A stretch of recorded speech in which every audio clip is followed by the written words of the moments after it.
Hi friends, great day to all. Welcome back to Rainbow Talk channel. இன்றைக்கி நான் உங்ககிட்ட share பண்ணுற information, இப்போ ரீசெண்டாக இந்த கமெண்ட் லிஸ்ட்டில் இந்த கேள்வி நான் அடிக்கடி பார்க்குறேன். அதே மாதிரியே ஒரு ஃப்ரெண்ட் நமக்கு மெயிலில் கனெக்ட் பண்ணி ரொம்ப பர்சனலாகவே இந்த சந்தேகம் கேட்டிருந்தாங்க. பட் இந்த சந்தேகம் உங்களில் பல பேர்கிட்ட இருக்கா அப்படிங்கிறது எனக்கு தெரியலை. மேபி இருக்கலாம். இருந்துச்சுன்னா கண்டிப்பாக உங்களுக்கு இந்த விஷயம் ரொம்ப ரொம்ப யூஸ்ஃபுல்லாக இருக்கும் இந்த வீடியோ.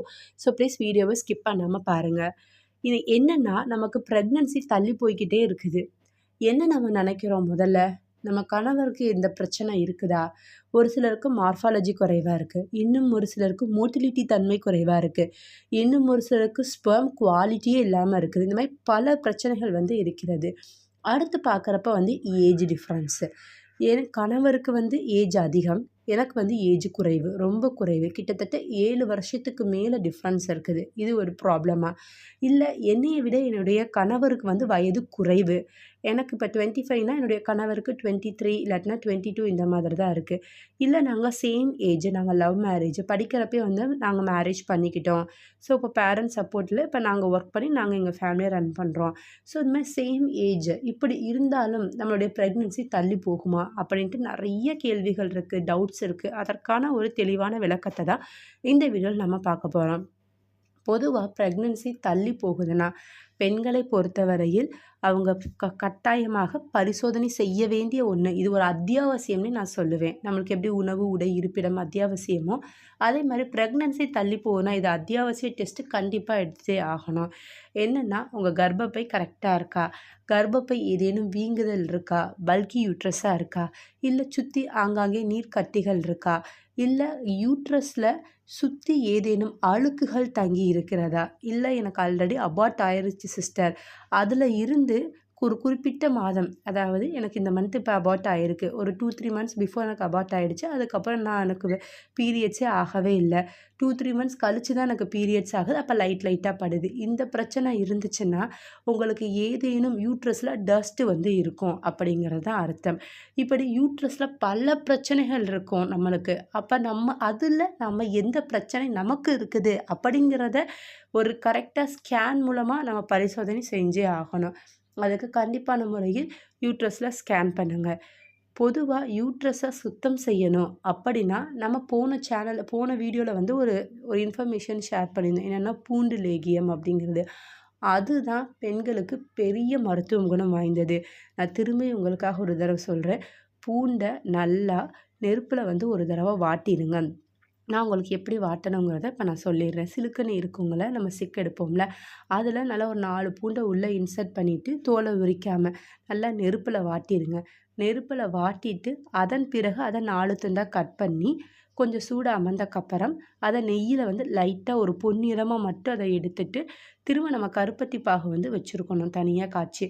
அதில் இந்த நெய்யில் வறுத்த இந்த பூண்டை அதில் போட்டு ஊற வைக்கணும். இது குறைஞ்சது ஒரு நாள் ஃபுல்லாக ஊறி இருக்கணும். இதை நம்ம மென்சஸ் ஆன ஸ்டார்டிங் நாள்லேருந்து தொடர்ந்து 14 நாட்கள் சாப்பிட்டாலே போதும். அவ்வளவு மருத்துவ குணம் வாய்ந்தது. உங்களுக்கு அழுக்குகள் இருக்குது, எனக்கு பீரியட்ஸில் ரொம்ப குறைவாக இருக்குது, இந்த மாதிரி யூட்ரஸில் எந்த பிரச்சனை இருந்தாலும் அது உங்களுக்கு வெளியே தள்ளிடும். ஏன்னா கருப்பட்டி நம்ம கர்ப்பப்பையை சுத்தம் செய்ய வேண்டியது. நம்ம சேனலில் ஃபஸ்ட்லேருந்து பார்க்குறவங்களுக்கு நிறைய பேருக்கு இது தெரிஞ்சிருக்கும். என்னென்னா கரு என்ற வார்த்தையில் ஆரம்பிக்கக்கூடிய அனைத்து உணவுகள், காய்கறிகள், பழங்கள் எல்லாமே கர்ப்பப்பையை பலப்படுத்தக்கூடியது. அப்படிப்பட்ட இந்த கருப்பட்டி ரொம்ப ரொம்ப முக்கியத்துவம் வாய்ந்தது. இந்த பூண்டில் ஆன்டி இன்ஃப்ளாமேட்டரி தன்மை இருக்கிறதுனால நெய் ரத்தத்தை சுத்திகரிக்கக்கூடியது. இதில் நம்ம வறுத்து சுட்டு பண்ணுறதுனால இதில் அந்த காரத்தன்மை பார்த்திங்கன்னா அது நம்மளுடைய யூட்ரஸை சுத்திகரிப்பதற்கு ரொம்ப ரொம்ப ஹெல்ப்ஃபுல்லாக இருக்கும். இன்கேஸ் உங்களுக்கு வரும் காலங்களில் அந்த ஃபாலோப்பியன் டியூப்பில் எந்த பிரச்சனையுமே இருக்காதுன்னா அது இந்த பூண்டு லேகியம் ரொம்ப ரொம்ப ஹெல்ப்ஃபுல்லாக இருக்கும். இப்போ நான் சொன்ன பக்குவத்தை கண்டிப்பாக நீங்கள் நோட் பண்ணி நீங்கள் அதை சாப்பிடலாம். இது மேரேஜ் ஆனவங்க மட்டும் சாப்பிட்றது கிடையாது. வயசுக்கு வந்த ஒவ்வொரு பெண்ணும் இதை நீங்கள் சாப்பிட்லாம். ரொம்ப ரொம்ப மருத்துவ குணம் வாய்ந்தது. எந்த ஒரு சைடு எஃபெக்ட்டுமே கிடையாது. அதே மாதிரி இது நம்ம சேனலில் சேல்ஸ்லேயுமே இது அவைலபிளாக இருக்குது. உங்களுக்கு வேணும்னா நீங்கள் கீழே இருக்க கமெண்ட் பாக்ஸ் இல்லாட்டினா வாட்ஸ்அப் நம்பர் கொடுத்துருக்கேன், அதில் நீங்கள் காண்டாக்ட் பண்ணலாம். அதை கட்டாய முறையில் நீங்கள் அதை பயன்படுத்தி சாப்பிடுங்க. சரி, அடுத்து என்னங்க பண்ணுறது அப்படின்னா கர்ப்பப்பையில் பதியணும். நம்மளுக்கு அடுத்து நம்மளுடைய கரு குழந்தையாக மாறி கரெக்டாக அது வளரணும். அப்போ அதுக்கு என்னென்ன அடுத்த ஸ்டெப்பு அப்படிங்கிறத நம்ம பார்க்கலாம். அதுக்கு முன்னாடி ஒரு சின்ன இன்ஃபர்மேஷன் என்னென்னா, எனக்கு கணவருக்கு இந்த பிரச்சனை இருக்குங்க. இதை என்ன சொல்கிறதுன்னு தெரியலை. இது நம்ம ஃப்ரெண்ட் என்ன என்கிட்ட பர்சனலாக மெசேஜ் பண்ணியிருந்தாங்கன்னா, நானும் என் ஹஸ்பண்டும் லவ் மேரேஜ் பண்ணோம். எங்களுக்கு சேட்டில் தான் நாங்கள் ஃபஸ்ட்டு பேச ஆரம்பித்தோம். அந்த சேட்டில் ரொம்ப லவ்வபுளாக செக்ஷுவலாக நிறையா மெசேஜ் பண்ணார். நாங்கள் அதில் தான் ரொம்ப ஃப்ரெண்ட்ஷிப் ஆனோம். பட் ஆஃப்டர் மேரேஜ் நாங்கள் அந்த ஃபேமிலி லைஃப்பில் என்டர் ஆகிறப்ப நான் எதிர்பார்த்த மாதிரி எதுவுமே இல்லை. அவர் ரொம்ப வீக்காக இருக்கிற மாதிரி எனக்கு தோணுது. நான் அவரை பரிசோதனை செய்கிறதுக்காக கூப்பிட்டேன். பட் அவர் ஆனால் வரலை. எனக்கு அது கோஆப்ரேஷனே பண்ண மாட்டேங்கிறாரு. எனக்கு நீங்கள் சொன்ன மாதிரி நான் எஃப்எஸ்எஸ் டெஸ்ட் எடுத்து பார்த்துட்டேன், யூட்ரஸ் டெஸ்ட் பார்த்துட்டேன், ஹார்மோனல் டெஸ்ட் எனக்கு எல்லாமே நார்மல் தான் இருக்கிறாங்க. அப்படின்னா என் கணவருக்கு ஒரு வேளை இருக்குமோ? அவர் என்னை கோஆப்ரேட் பண்ண மாட்டேங்கிறாரு. எனக்கு நீங்கள் இதை சஜஸ்ட் பண்ணுங்கள். ஏன்னா எனக்கு ஒரு என்ன சொல்கிறது, இது ஒரு அசம்ஷன் தான். எனக்கு இப்படி இருக்குமோ அப்படின்னு ஒரு சந்தேகம். பட் ஆனால் இப்படித்தான் இருக்கும் அப்படின்னு அவர்கிட்ட கேட்க முடியாது. ஸோ உங்களோட ஒப்பீனியன் சொல்லுங்கள் அப்படின்னு கேட்டிருந்தாங்க. என்னோடய பர்சனல் ஒப்பீனியன் என்ன அப்படின்னா, கணவருக்கு பிரச்சனை இருக்குதா இல்லையா அப்படிங்கிறத தாண்டி நம்மளுக்கு பிரச்சனை இருக்குது நம்மளால் அது உணர முடியும். அது ஒரு மனைவியால் மட்டும்தான் கணவருக்கு ஏதேனும் குறைபாடு இருக்கா இல்லையா அப்படிங்கிறத உணர முடியும். இதே இது ஒரு தேர்ட் பர்சன் நம்ம ஜட்ஜ் பண்ணி சொல்ல முடியாது. எனக்கு உங்களுக்கு பர்சனலாக சொல்ல வேண்டிய ஒரே ஒரு டிப்ஸ் என்னென்னா, முளைக்கட்டின கம்பு தான். ஏன்னா ஆண்களை பொறுத்தவரையில் முளைக்கட்டின கம்பு அவ்வளவு மருத்துவ குணம் வாய்ந்தது. இந்த கம்பை வீட்டிலேயே கூட நீங்கள் இதை பண்ணலாம். நம்ம கம்பை நல்லா முளைக்கட்டி எடுத்து வச்சு அதை டெய்லியுமே ஒரு குட்டி பவுலில் உங்கள் கணவரை சாப்பிட சொல்லுங்கள். இது ஒரு ஹெல்தி ஸ்நாக்ஸ் மாதிரி. இல்லை என்றால் வாரத்திற்கு 1 நாள், வாரத்திற்கு 2 டேஸ் கூட இதை நீங்கள் ஃபாலோ பண்ணலாம். என்னென்னா, நைட்டு இரவு பொழுதில் முளைக்கட்டின கம்பை அரைத்து பால் எடுத்து அதில் கொஞ்சம் தண்ணீர் நிறையாவே விட்டுறணும். ஏன்னா நமக்கு முளைக்கட்டி பால் எடுக்கிறப்ப கொஞ்சம் ஒரு 1/4 டம்ளர் கிட்ட தான் அந்த பால் வரும்.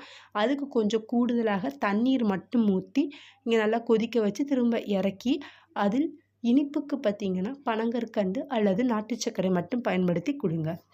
வாரத்திற்கு 2 நாட்கள். இது காலை அல்லது இரவு எந்த வேளைனாலும் இதை நீங்கள் கொடுக்கலாம். இது முளைக்கட்டின கம்பை கொடுக்கும்போது ஆண்களை பொறுத்தவரையில் பிறப்புறுப்பில் செல்லுகின்ற இரத்த ஓட்டம் அதிகரிக்கும். ஸோ இரத்த ஓட்டம் அதிகரித்தாலே ஆட்டோமேட்டிக்காக எந்த பிரச்சனையுமே அடுத்து உங்கள் ஃபேமிலி லைஃப்பில் வரவே வராது. இது கண்டிப்பாக ரொம்ப ரொம்ப ஹெல்ப்ஃபுல்லாக இருக்கும். மார்ஃபாலஜியில் ஏதேனும் ப்ராப்ளம் இருக்குது, எங்களுக்கு என்னுடைய கணவர் ஸ்பெர்மில் ஹெட் இருக்குது, டெய்ல் இல்லைங்கிறாங்க, இல்லை 2 ஹெட் இருக்குது, இந்த மாதிரி ஸ்பெர்ம் உருவ அமைப்பில் ஏதேனும் குறைபாடு இருந்துச்சுனாலும் இது ஹெல்ப்ஃபுல்லாக இருக்கும். அதே நேரத்தில் அத்திப்பழம் அல்லது அத்திக்காய் இது ரொம்ப ரொம்ப மருத்துவ குணம் வாய்ந்தது. ஆண்களை பொறுத்தவரையில் அத்திப்பழத்தை எடுக்க வேணாம், அத்திக்காய் எடுத்துக்கோங்க. இது பார்க்க நல்லா அந்த கூம்பு ஷேப்பில் இருக்கும். நம்ம ரவுண்டாக நம்ம கடையில் வச்சுருக்கிறது அதை பாடம் பண்ணி வச்சுருக்கிறது அது அத்திப்பழம். நான் சொல்கிறது அத்திக்காய். பார்க்க பச்சை கலரில் இருக்கும். உள்ளே அதை கட் பண்ணி பார்த்தீங்கன்னா இந்த சிவப்பு கொய்யா பழம் பார்ப்போம்ல, அந்த மாதிரி உள்ள அவ்வளவு கொட்டைகள் நிரம்பி இருக்கின்ற ஒரு பழம் தான் இது. அதே மாதிரி ஆண்கள் எப்பவுமே கொட்டை அதிகம் இருக்கின்ற பழங்களை எடுத்துக்கொள்ளும்போது விதைப்பையில் அவர்கள் வலிமையடையும்.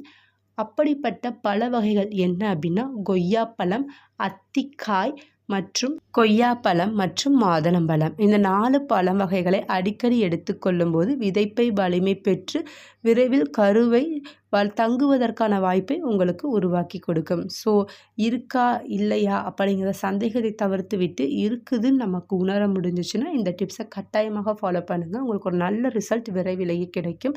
குறைந்தது 3 மந்த்ஸாவது கண்டினியூஸாக இதை ஃபாலோ பண்ணுங்கள். இதில் சந்தேகம் இருந்தால் கமெண்ட் பாக்ஸில் மென்ஷன் பண்ணுங்கள். பர்சனலாக இருந்துச்சுன்னா வாட்ஸ்அப்பில் சேட் பண்ணுங்கள். அதற்கான ரிப்ளை கண்டிப்பாக உங்களுக்கு வந்தடையும். மேலும் உங்களுக்கு எது போன்ற வீடியோக்கள் வேண்டும் என்பதையும் கீழே இருக்க கமெண்ட் பாக்ஸில் மென்ஷன் பண்ணுங்கள். உங்களுக்கான வீடியோ விரைவிலேயே அப்டேட் ஆகும். தேங்க்ஸ் ஃபார் வாட்சிங்.